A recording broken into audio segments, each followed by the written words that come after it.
Hey there, welcome to Old Man Runner. In today's video, I'm going to compare the Saucony Endorphin Pro 3, to the Altra Vanish Carbon. First, I'm going to put them through some tests over various distances, then I'm going to review the data, and finally, I'm going to try and figure out which of the two I would choose to run a marathon in.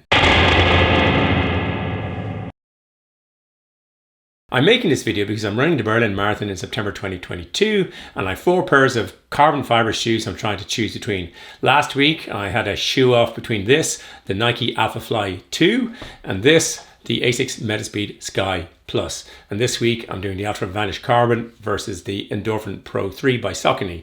And so pick the winner this week and then that'll go up against the winner of last week in a video down the road. I made separate videos on each of the shoes and I'll put the links to those in the description below, and I'll also put some links to videos at the end of this one. I took all the data on the Garmin Forerunner 955 and a Garmin HRM Pro chest strap, and I put it on all of my running data is down in the Garmin Connect app. So if you connected in and looked at that, you can go through it in more detail yourself. The Berlin Marathon is notoriously fast and flat. My personal best was set in Buckeye, Arizona earlier this year at 3 hours, 53 minutes and 8 seconds. And that would be a target time of 5 minutes, 31 seconds per kilometer or 8 minutes, 53 per mile. So I'm hoping to go a little bit quicker for this marathon. To try and compare the shoes, I did 4 different tests. I did 1 kilometer time trial Gutbusters, a 5k threshold, a park run 5k race, and an easy day long run in each of the shoes. I try and do the time trials, the 1 kilometer Gutbusters, on consecutive days. And in this instance, I did them on a Monday and then a Tuesday. You get pretty similar weather conditions and I'm in pretty similar conditions. So that's what I try to do. And then I do the ABBA method, and first day shoe A followed by shoe B, and then the following day shoe B followed by shoe A. Usually the A run will be faster, but not always. I then went out and I did 5 kilometer thresholds in each shoe on the Tuesday, following on from the Gutbusters. I did the park run 5k. I did them a week apart, a couple of weeks ago, and I've been doing long runs in both of the shoes for a number of weeks now. So how to get on the Gutbusters? Well, the first day the track was damp and there's a lot of leaves, and I actually felt more secure in the Altra. I thought that there's quite good grip and traction on the outsole of the Sauconys, but perhaps because they're a higher shoe overall, I felt more secure in the Altra. Tuesday was dry, so both nice conditions to run. I enjoyed both runs. I'll put the Monday results up here, and I'll put the Tuesday results, then I'll put them up here. Now, what you can see is that the fastest time in each of the shoes was 3 minutes 57, so very close.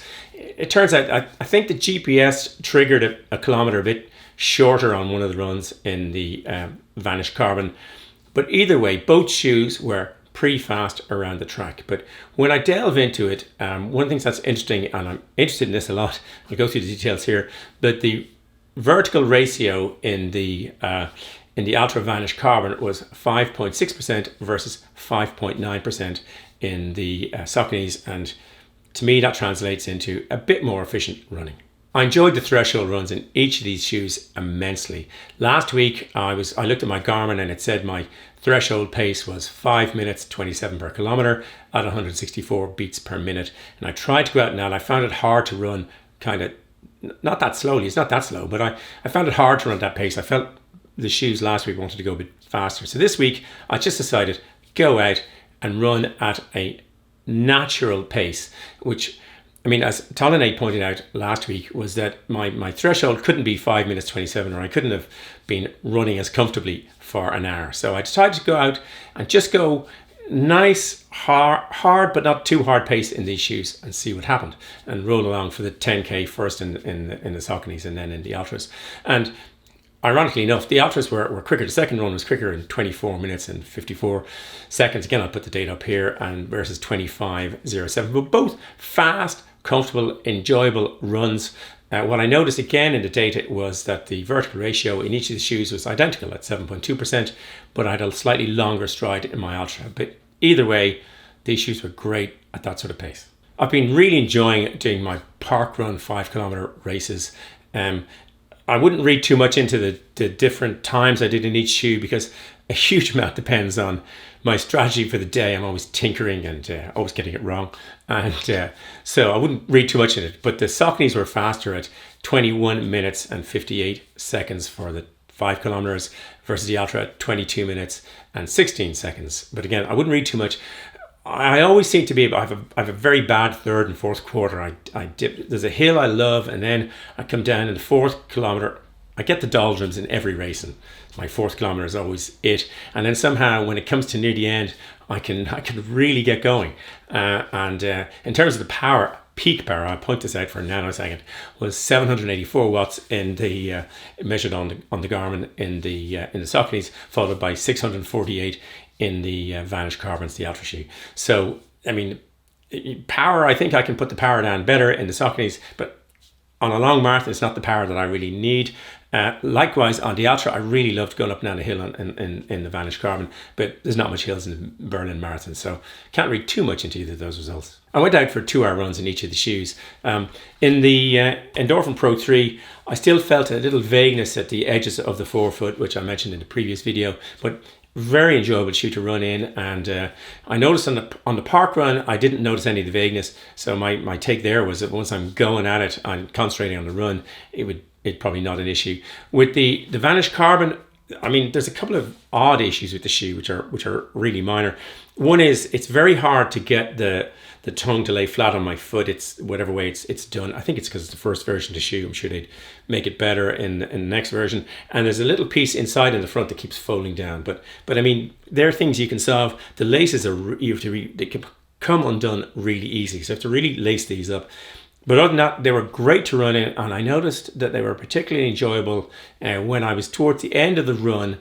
I found them really, really nice to run in. I've said this before, I really love the ride in the shoe. Perhaps it's that. So out of these two shoes, which would I pick to run a marathon and why? I found it really difficult, no clear winner. I would happily run in either of these shoes. They're excellent shoes. But let's look at some pros and cons. Try and make a decision. The cost is about the same here in Ireland at €250, same as most top-end carbon plate shoes, Alphafly 2 being an exception. The Saucony is lighter. The big difference is in terms of their construction and how they're made is the Altra is a 0 drop shoe and the Saucony is a 9mm drop.